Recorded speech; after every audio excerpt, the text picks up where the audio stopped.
দিয়েছি। আসসালামু আলাইকুম রহমতুল্লাহ বারাকাতুহু। কেমন আছেন সকলেই?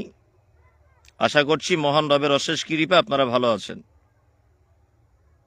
আমি বলবো আপনারা আজকের এই লাইভটি দ্রুত গতিতে শেয়ার করবেন। দ্বিতীয় কথা হচ্ছে যে আমার এই লাইভ ভিডিও আমাকে না বলে দয়া করে কেউ কাটিং করবেন না, দয়া করে। সেটা হচ্ছে আপনারা দেখতে পাচ্ছেন যে সোশ্যাল মিডিয়ার মাধ্যমে যে হরিণঘাটার বিধায়ক অসীম সরকার পবিত্র আল কোরআনকে নিয়ে কুরুচিকর মন্তব্য করেছেন। সর্বপ্রথম আমি একটা কথা আপনাদেরকে বলবো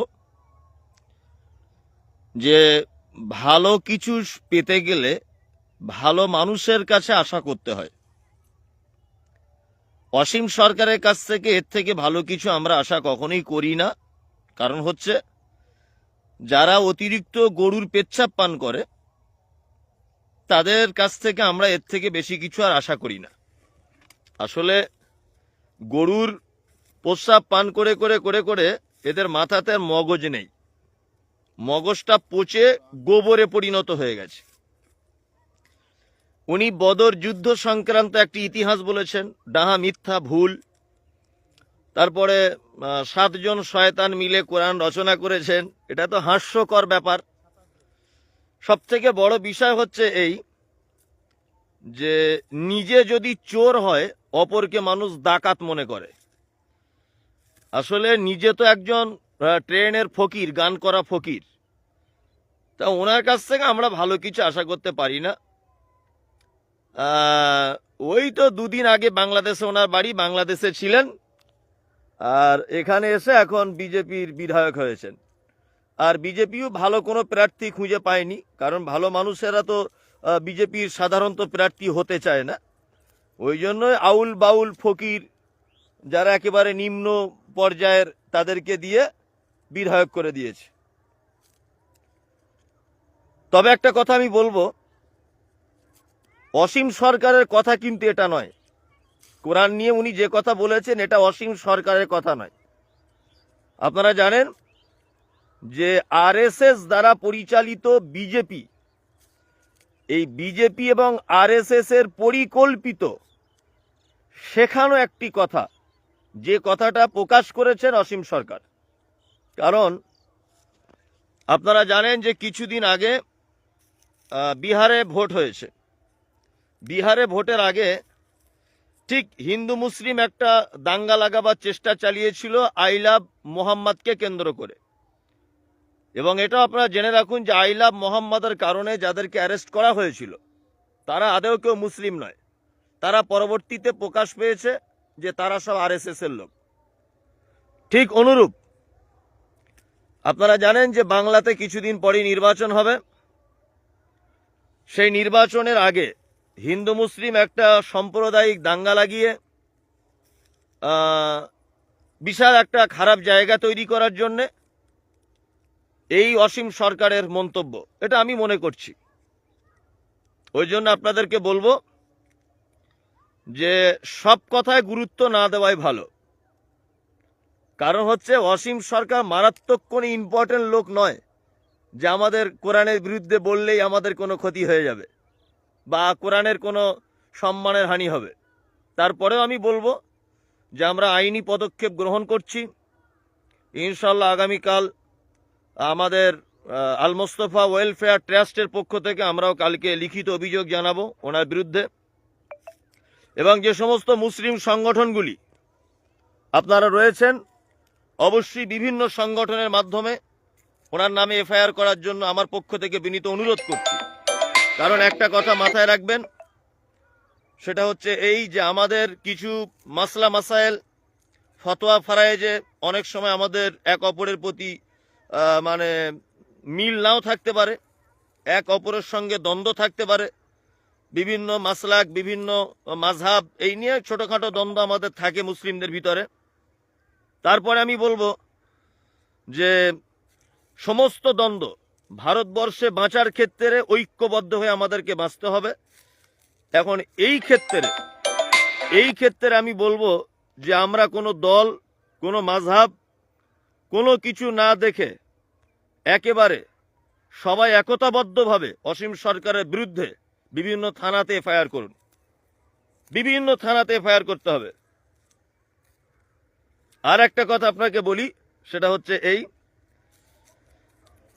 যে বিজেপি বা যে আরএসএস দ্বারা বিজেপি দল, এই আরএসএস দ্বারা বিজেপি দল আপনারা জানেন বাবরি মসজিদ ধ্বংস করেছে। আপনারা জানেন এই আরএসএস দ্বারা পরিচালিত বিজেপি দল ওয়াকফ সম্পত্তিকে আমাদের কাছ থেকে ছিনিয়ে নিয়েছে। যে আরএসএস দ্বারা বিজেপি দল আপনারা জানেন যে মুসলিম পরিযায়ী শ্রমিকদেরকে বিভিন্ন জায়গাতে মারধর করছে। যে আরএসএস পরিচালিত বিজেপি দলের একজন বিধায়ক হুমায়ুন কবির, আপনার এই কি বলে অসীম সরকার, এই অসীম সরকার কুরুচিকর মন্তব্য করেছেন। যে আরএসএস বা আপনার বিজেপি দল শুভেন্দু অধিকারীর মতো একজন মানুষকে দিয়ে মুসলিমদেরকে বারবার জেহাদি আখ্যা দিচ্ছে, যে আরএসএস বা বিজেপি দলের বিধায়ক অর্জুন সিং সর্বক্ষণ মুসলিমদেরকে মারার জন্য হুমকি দিচ্ছে, আজকে ওই আরএসএস দ্বারা পরিচালিত বিজেপি দলকে গোপনভাবে পিছন দিক দিয়ে সাপোর্ট করে যে সমস্ত মুসলিম নেতারা মুসলিমদের ভোটগুলোকে ভাগ করে দিয়ে বিজেপিকে পশ্চিমবাংলায় আসার জন্য সরু রাস্তা করে দিচ্ছে, তাদেরকে আমি ধিক্কার জানাই।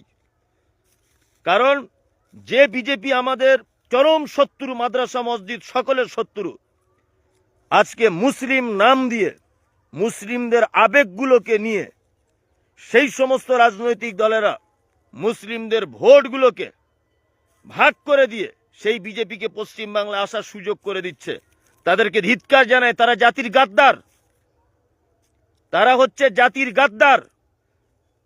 যারা বাবরি মসজিদ ধ্বংসকারীর মতো একজন দলকে যারা সাপোর্ট করে, ওয়াকফ সম্পত্তি ভারতবর্ষের দ্বিতীয় বৃহত্তম সম্পদ, এই সম্পত্তি যারা কেড়ে নিয়েছে, তারা এত বড় নিকৃষ্ট, সেই নিকৃষ্টতম দলকে যারা বাংলাতে আনার জন্যে মুসলিমদেরকে ভোটগুলো বিভাজন করে দেওয়ার জন্য চেষ্টা চালিয়ে যাচ্ছেন, আপনাদেরকে বলবো যে আপনারা এই সমস্ত গাদ্দার নেতাদের পাশে থাকবেন না। এই সমস্ত জাতির গাদ্দারদের কাছ থেকে আপনারা একটু দূরে সরে আসুন। তাছাড়া আগামী দিনে এরা আপনাকে সর্বনাশ করবে। এরা নামধারী মুনাফেকেরা। যদি বলছেন কেন, আপনারা জানেন যে উহুদের যুদ্ধের ইতিহাসটা যদি আপনারা একবার পড়েন, তাহলে নকল মুসলমান সেজে, ইমামদার সেজে উহুদের মাঠে মুনাফেকরা কি যে বিপাকের মধ্যে ফেলে দিয়েছিল মুসলিমদেরকে। আজকে এইরকম কিছু অসাধু রাজনৈতিক দল, যাদের কোনো রকমের দলের ঠিক নেই, কখনো বিজেপি, কখনো তৃণমূল, কখনো কংগ্রেস, কখনো সিপিএম, তাদের নিজস্ব কোনো অস্তিত্ব নেই এবং নিজে কোথায় দাঁড়িয়ে থাকে নিজস্ব কোনো প্ল্যাটফর্ম নেই, সেই সমস্ত অসাধু রাজনৈতিক নেতারা মুসলিমদের ভোটগুলোকে ভাগ করে দিয়ে সেই বিজেপিকে আবার পশ্চিমবাংলাতে আনার চক্রান্ত করছেন, তাদেরকে আমি ধিক্কার জানাই তাদেরকে আমি একদম ধিক্কার জানাই। আসসালামু আলাইকুম রহমতুল্লাহ।